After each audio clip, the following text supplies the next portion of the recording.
today's show, we help your kids go back to school, give dad some love, and definitely breathing, and I feel arms, core. Try a full body workout that hits all the muscles. Oh, I'm feeling it already, right?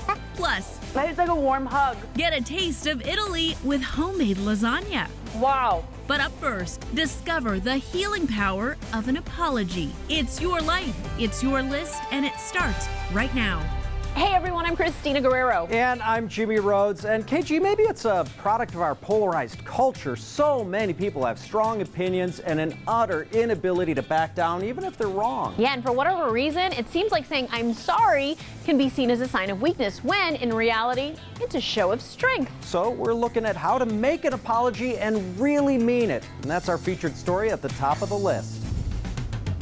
American apologies are in a sorry state. People struggle with repentance work all the time. Rabbi Danya Ruttenberg's the author of On Repentance and Repair, Making Amends in an Unapologetic World. We have ourselves as the hero of the story. We're the good guys. We always mean well. Which makes saying sorry hard. It's not fun, so people don't want to do it. But we can get better at making real apologies. We're running down the 5 stages of repentance, and it starts with confession.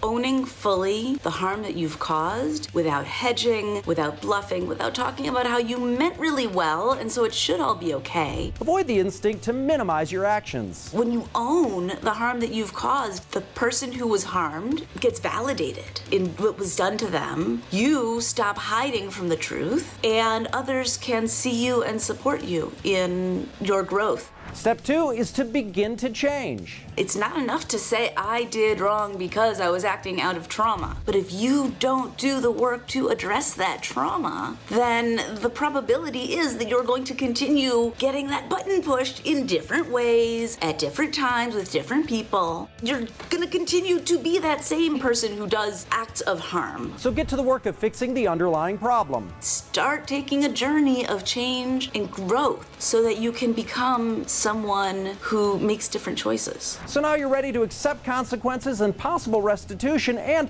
this is the first step you're actually reaching out to the other party. Because we want them to already be on this journey of growth and healing and not still reactive. Your work so far has prepared you to really listen. You don't say, here are your amends. You go to the victim and you say, what do you need? Like, do victims need to have their therapy paid for? Do they need compensation for time off? And only now at step 4 are you ready to fully express a sincere apology. By the time you get there, you're not apologizing because it'll make them feel better. You're apologizing because you have to. You just want the other person to know how much you regret your actions. It's not about saying the words, checking off the box. You are horrified and ashamed that you did this thing, and you are genuinely contrite. Finally, reassure your victim that you're on the path to making different choices. You will always have the opportunity to cause the same harm again and again and again. Unless you work on the underlying issues. If your issue is about anger that you don't know how to manage, it's gonna find a new way to manifest itself, even if it's not the same exact situation, until you do the work to get to the root. So turn those hollow apologies into a real process of repentance. We can create a culture where we're all taking care of each other, where there's more love and care to go around everywhere. It's win, win, win, win, win. How to really apologize is at the top of the list. Pasta, cheese, meat, tomato sauce served up all warm and gooey. And when you really want a satisfying meal, lasagna is the perfect answer. Jackie Danker is bringing us 3 easy lasagnas that'll have everyone asking for seconds and the recipe. Not only is lasagna one of the best comfort foods, It's not only just cooking, but it's kind of get together. I love that. take it from Italian native Chef Rocco Pisano, owner of Sfizio Modern Italian Kitchen in Phoenix, Arizona, who is teaching us 3 ways to make this feel-good dish. First, we're making lasagna bolognese. Bolognese. Bolognese. This originally is from Bologna, the Bologna area. As for the ingredients, we're working with cooked spinach lasagna sheets, bechamel sauce, bolognese sauce, and of course, Parmigiano Reggiano cheese. First, we're gonna start with the bechamel sauce. Okay, cover the bottom of your pan with it, followed by 2 lasagna sheets. Now you're gonna start to putting a little bit of this, a little bit of this, a little bit of that, and then we keep it going. Layer ingredients on top of each other, followed by lasagna sheets until you get to 2 to 4 layers. This looks so good. Extra Parmigiano cheese will give you the nice crust on top. In the oven it goes at 380 for 20 minutes covered, 20 uncovered, and there you go. That is like a warm hug. I love it. Is that good? Bravo. Good. Our next dish is lasagna meatball pasticcio, typically found in southern Italy. I feel like we were in the beginner class, now we're expert level. We'll step up a little bit. Okay. For this one, we're using salami, boiled eggs, sweet peas, ricotta, mozzarella, tomato sauce, bolognese sauce, parmesan, and mini meatballs. Mini meatballs. You should take one. Start with spreading tomato sauce and ricotta cheese on the bottom of the pan. You've done this a time or two, huh? Once or twice. On goes your lasagna sheets, and then layer on all those ingredients 3 to 4 times. Finish with more sauce and, of course, more cheese. Pop in the oven for 40 and let sit for another 40 before cutting. And manja! Wow. We killed it, man. We killed it. Thank you. Finally, Chef Rocco's special lasagna. Did you get me flowers? Flowers, yeah. Nope, it's just one of the ingredients, zucchini blossoms. Get out. You'll also need sausage, caramelized onions, and bechamel sauce. Oh, and a large muffin pan for individual portions. So this is a personal lasagna. Okay. And we start with a little bit of bechamel. And then in goes all the rest of the ingredients twice, with layers of lasagna sheets in the middle. I mean, talk about having fun with your food. There we go. Toss in the oven for 40 and boom. It's so good. Sweet, spicy, salty, all in one. For full recipes, head to thelisttv.com. Making our families happy and full by making lasagna. Research shows that students whose parents are engaged in their school experience have better attendance, better attitudes, and bigger ambitions. Hattie D. Jamal looks at how you can set an A+ tone for your kids' transition back to school. The transition from carefree days of sleeping in and playing outdoors to classrooms and homework isn't easy. It really is a big shift, but there are some things families can do to make it a little bit easier. Dr. Donna Marie Cosine, author of Happy Teachers, Joyful Students, Engaged Families, has tips to get the most out of your kids' school year. For starters, prep your kiddos that they're going to meet new people and have new experiences. All of the moms and dads at home, we've been holding our breath to see how it goes. And if it comes home and they had a great first day, that's wonderful. When the child comes home and maybe it wasn't so great, it's an opportunity to sit down and talk about it. Ask what happened, what do you think happened, and what we can do differently tomorrow. Listen to what the teachers are asking you to do, because they're asking you to do things that they've realized have set children up for success over the course of their career. And if you have questions, of course, ask. Remind your child to just be themselves.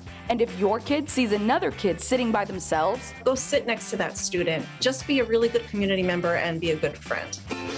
Next, keep track of their progress. Most schools at this point in the US are using some sort of app or technology to keep teachers communicating at home. Be sure to download the app that your school district is using, like Class Dojo or Google Classroom, and turn on your notifications. If your notifications aren't on, you won't necessarily see that a teacher has sent you a message, or they might not see that you have sent them a message. So it's really important to do that. Also, stay up to date on the latest software the schools are using, and make sure you have all the login info. And as the school year goes on and you're learning all of those online platforms and your child is learning those online platforms, things will go much smoother.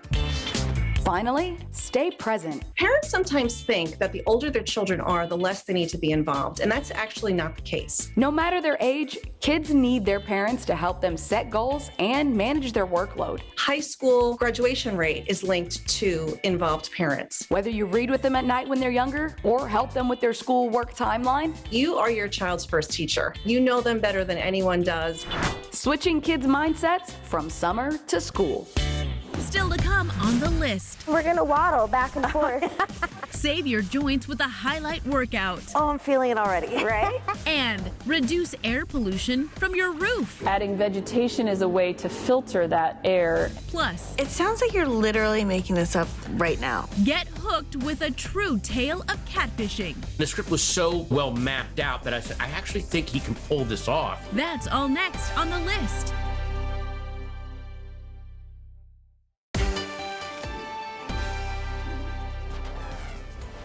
Welcome back, friends. Okay, if you're one of those folks who really likes to work out hard, do the whole pain is weakness, leaving your body thing with burpees and box jumps, well, you probably love high-intensity interval training, or HIIT. Yeah, on the other hand, maybe you're one of those folks who's, here's a term for you, sane, and you'd prefer a workout that takes that brutality down a notch and that you can do at home. Yes, well, if that describes you, Teresa Strasser found a new option, high-intensity, low-impact training, or highlight.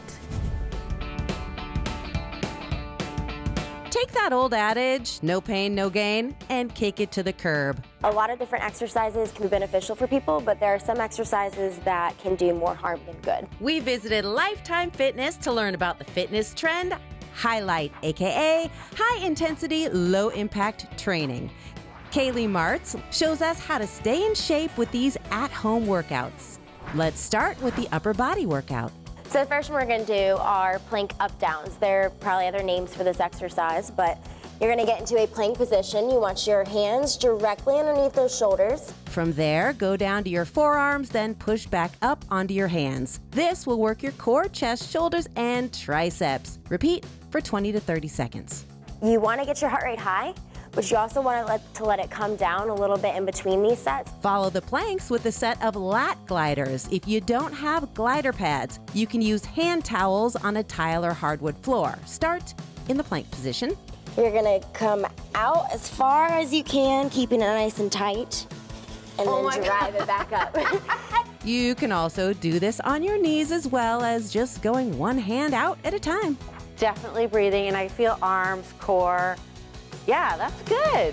Next, the lower body workout.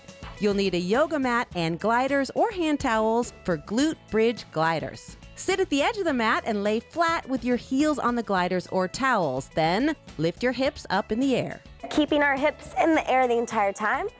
We're gonna let one leg slide out, bringing it back in, driving through the heel on the way back in. Repeat with the other leg and do a set of 10 to 15. Oh, I'm feeling it already, right? Follow that with a set of around the world lunges. So we'll go forward. Forward. Lateral. Lateral. Curtsy. Curtsy. Reverse. Reverse. Finish it up with the core workout. We're gonna get into penguins now. So penguins are gonna work the obliques. Lay on a mat, feet flat, and engage your core to lift your head and shoulders slightly off the mat. And we're gonna waddle back and forth. Waddle for 10 to 20 seconds, then follow those up with hollow holds. You want nothing but your glutes and your low back to be on the ground. So everything else will rise up, keeping our legs straight, arms straight. Hold for a second, then lower and repeat 10 to 15 times. Impact your fitness, not your joints. This could be the new highlight of your home exercise routine. In an effort to meet our nation's climate goals, companies, individuals, and local governments are making big strides toward eco-friendly solutions. Here are 3 ways Americans are manifesting a more sustainable future. Coming in at number 1, wind farms, like the ones in Sweetwater, Texas, benefit the environment by producing clean energy, but they're also providing renewed hope for the town's future. We have 4.5 school districts here in Nolan County. They all got new schools because of wind turbines. A local wind power generating company pays $5,000 a year for every wind turbine placed on a homeowner's land. That means if a landowner has 30 turbines, they can make $150,000 a year in passive income. Trickle down of this economic impact is really, really great. Future of wind energy is, well, blowing my mind. At number 2, cities across the country are starting to mandate green rooftops on buildings to save on the city's air conditioning bills. but also suck climate-harming carbon out of the air. Adding vegetation is a way to filter that air and essentially sequester a lot of those pollutants. Horticulturist Jennifer Busello helped the Green Roof Ordinance pass in Denver, Colorado. And she says many cities are doing the same. There's one in San Francisco, there's now one in New York, and then there are older ones in both Chicago and Portland. We have to start looking at rooftops as spaces to help make our cities more livable. And third on our sustainable future list, Boulder, Colorado's Jack's Solar Garden is using solar panels to make farming more efficient. To be able to co-locate sustainable renewable energy and sustainable food production and get that dual use out of the land. It's the largest farm of its kind in the country, and the shade from the panels boosts crop yields and saves thousands of gallons of water. They're just kind of like a nice protective layer over the field. The panels make enough power for about 300 homes, and they collect more energy because the plants help keep the panels cool. Jack's Solar Garden is something that our federal government is interested in seeing replicated in other places, so that's quite nice to see. Nice to see indeed, and those were a few ways folks are working toward a more environmentally sustainable future. And coming up, comedian and actor Patton Oswalt talks to us about a new movie, I Love My Dad, which is in theaters and video on demand right now. We'll be right back.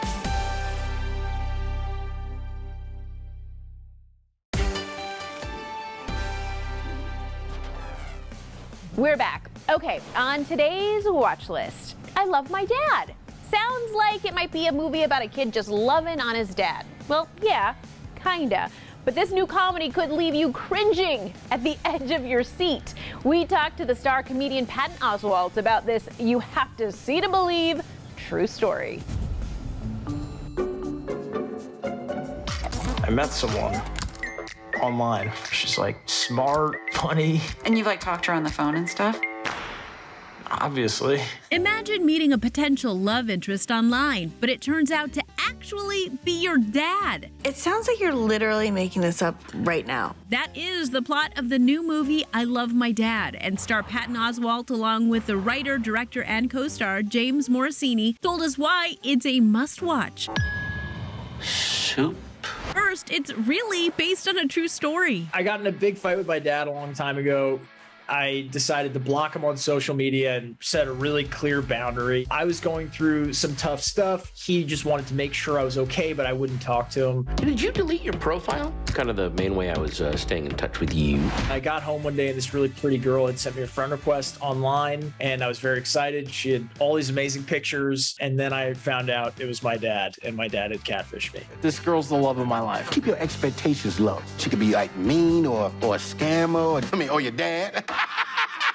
And that crazy story helped convince Patton to get on board. It was my film buff head clicked in of how are they going to pull this off as a movie? And that is always a big enticement for me when I'm looking at scripts, is a script that is either going to really work or be a fiasco. There'll be no in between. There won't be a, oh, well, that was okay. It'll either, this will somehow work, or good Lord, did they shoot for something and miss? I love that kind of risk-taking in movies. That is so exciting for me. And the script was so well written and so well mapped out that I said, I actually think he can pull this off. This is incest. No, it's not. I'm doing this to help him. Finally, the movie teaches viewers a valuable lesson. There is a very twisted message of forgiveness in this film that I've never seen expressed so beautifully and so realistically. People have come up after screenings and been like, I haven't talked to my dad in 5 years, but I'm going to call him today. That's just meant the world to me. Be as forgiving as you possibly can, no matter how much it hurts, because sometimes love and parenthood can drive you to some crazy extremes, and you don't want to be the victim of that fallout. Do you want a video chat? I'm kind of camera shy. What if you're some old guy or something? I Love My Dad is on the watch list. I gotta say, the premise of this movie is cray-cray. Getting catfished by your dad? I know, but I'm a huge Patton Oswalt fan, and if anybody could pull it off, it's got to be him. It's so likable. So likable. Friends, coming up, the skills the next generation will need coming out of college are things I've never heard of. What's last on our list is next.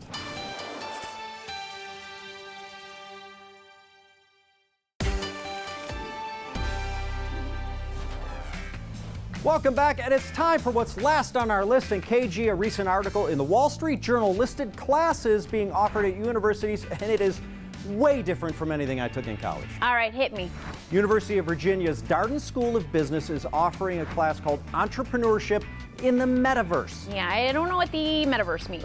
Okay, well, high-tech companies are placing these huge bets on the metaverse, and people are trying to figure out how to make real money by, say, selling virtual real estate. I still have no idea what that means. Friends, this next one is a bummer. Designing for natural disasters at MIT, because, you know, climate change. Okay, I regret using aerosol deodorant back in the day. Sorry. Well, without it, you would have been your own natural disaster.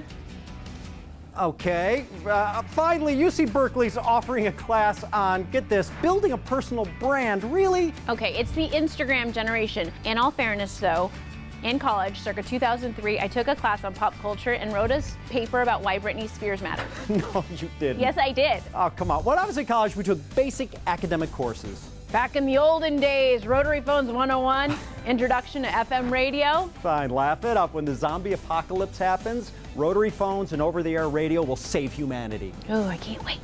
And that's what's last on our list, friends. Thanks for watching. We'll see you next time. Here's what's coming up tomorrow on the list. This is really the world's first only digital fashion house. Get dressed in digital clothes. Think of it as couture, one of a kind. And grown-ups are nuts. Laugh out loud with Bluey. People really identify to the show. Plus, I have my affairs in order.